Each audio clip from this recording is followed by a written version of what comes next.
Happy Thanksgiving. It's Thursday, November 23rd, 2017. This is day 3 of video blog, or as my daughter likes to point out, what they call a vlog. That just sounds weird saying it, doesn't it? Am I wrong? Just the VL sound together. Vlog.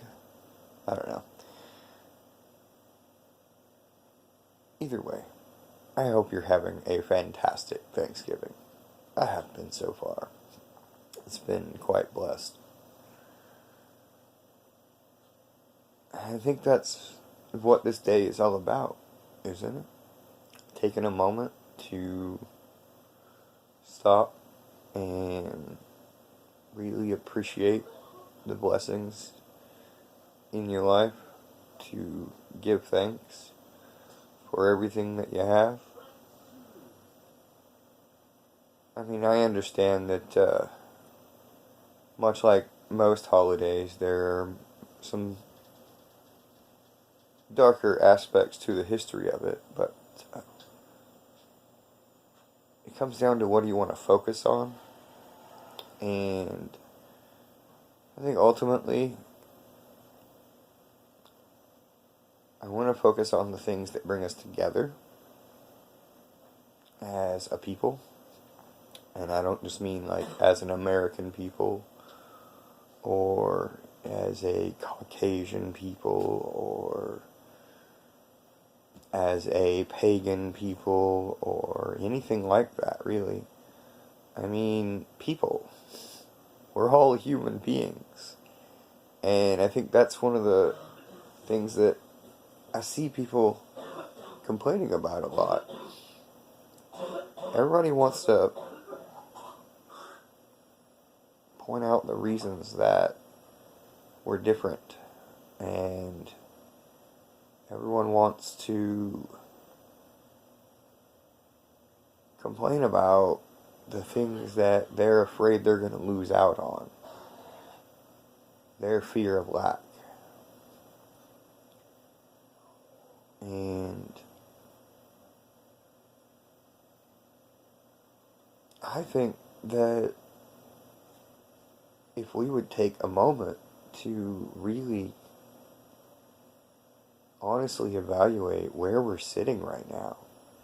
I mean, more than just the specific location that your posterior finds itself to be resting in. But as a world, as a society, as a whole,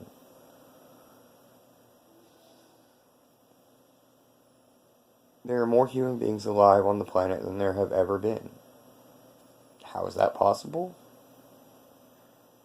Well, it's not if the world's getting worse.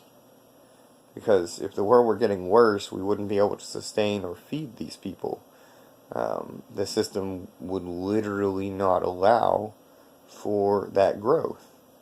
If that growth exists, it's an obvious and clear indicator that we're doing better than we've ever done. That doesn't mean we don't still have problems. Problems are okay. You know what problems are in our daily life? They're that extra 10 pounds that you throw on at the gym so that you can hopefully push yourself up and over that plateau you've been stuck on for so long. That's all that is. It's just a little extra resistance on the reps. But you're going to keep doing reps, no matter what. So, the problems are really blessings in a way, because they give you the opportunity to grow more strength. And so I think that's something that would be nice to see all of us being thankful for today, is our problems. And the growth that they have provided us. How much more boring would your life be without the problems that led to where you're at today? You wouldn't have any great stories that anybody would really want to listen to. Would you? Maybe a few. But honestly, our stories are good because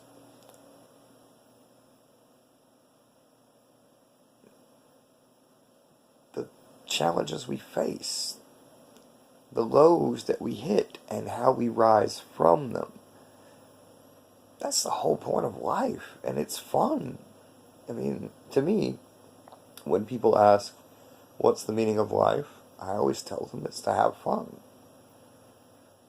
And they'll look at me and they'll probably think I mean it like a 15-year-old means have fun. And don't get me wrong, I also like to lock myself in the bathroom on occasion as well.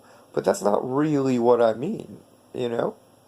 I think that to have fun in an enlightened sense is all about growing, learning, expanding. And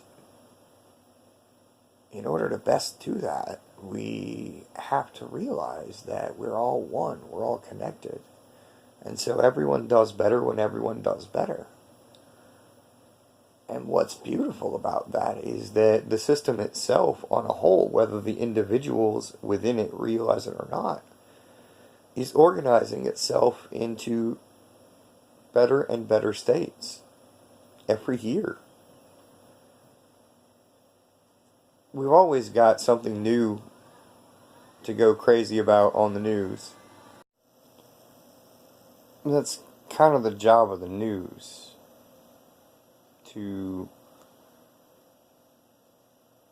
help us become more aware of everything around us. It's not that there are more bad things happening, it's that we're more aware of them. It doesn't make the world a worse place because the information's available to you. What it does is it places a higher impetus on you to pay more attention to how you think and what you choose to think about. It's the mark of an intelligent mind to be able to entertain an idea without accepting it.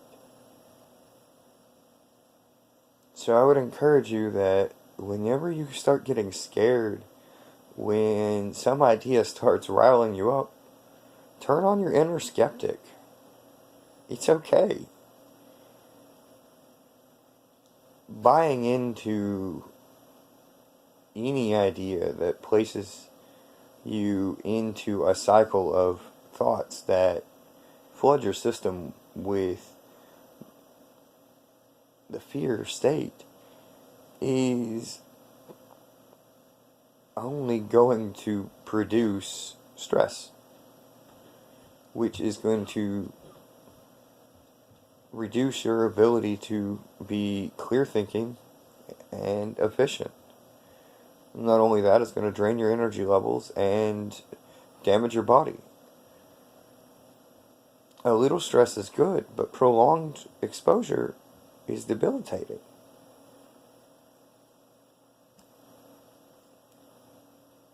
And one of the best ways to come out of that is to play the gratitude game. It doesn't matter what it is that is bothering you.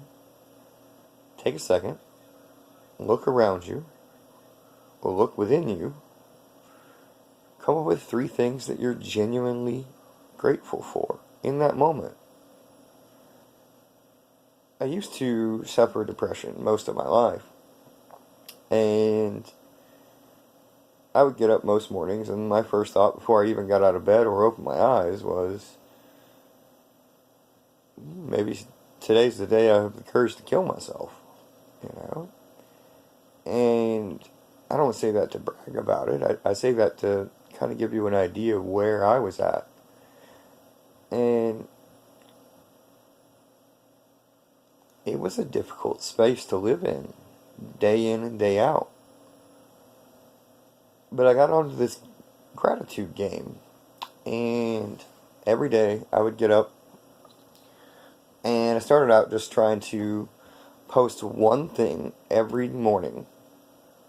First thing when I get up and I get on Facebook, on my phone, while I go to the bathroom, I would think of one thing to post that I was truly grateful for. And there were days when the only thing I could really think of and feel was that I was grateful that pizza had been invented. Because pizza was my favorite food. And it seemed silly. But it didn't matter because it was honest. I genuinely felt grateful for that pizza. For its very existence. I moved on from there because what's great about the way we think and playing the gratitude game is that if you think of one thing, well, once you're thinking of that one thing and you're feeling the way it makes you feel from thinking about it, you will then have an associative thought that springs from it. Something that's near to it in your consciousness. And then there'll be another association and another. And it creates like this snowball effect. So I thoroughly recommend the gratitude game for any time that you're emotionally off center. Because all you need to do is get that train going in the way you want it to go. And you can shift it pretty quick. For instance, just looking at the screen right here, I can see so many things that I am grateful for. Right here, this is a poster, well, right below it as well. Yeah, both of these. They are posters from pictures I made of my daughter. The top one says, "Be weird." And the bottom one is a quote by the Buddha. And there's a rattle hanging on the wall there. Yeah, there. Yeah, ish. That's from my teacher, Terry Riley.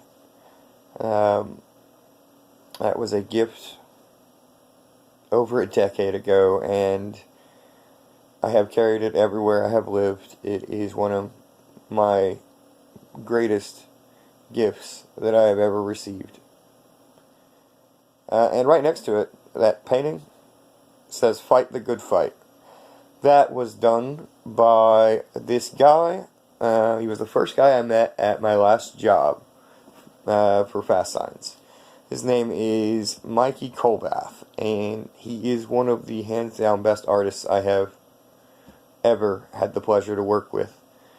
And he became a truly great friend in the course of working there.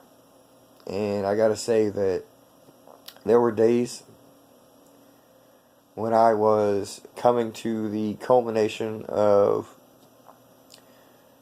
coping with a lifelong depression and coming through it and healing from it, that I don't know that I would have handled it nearly as well if it hadn't been for his steady hand and kind words.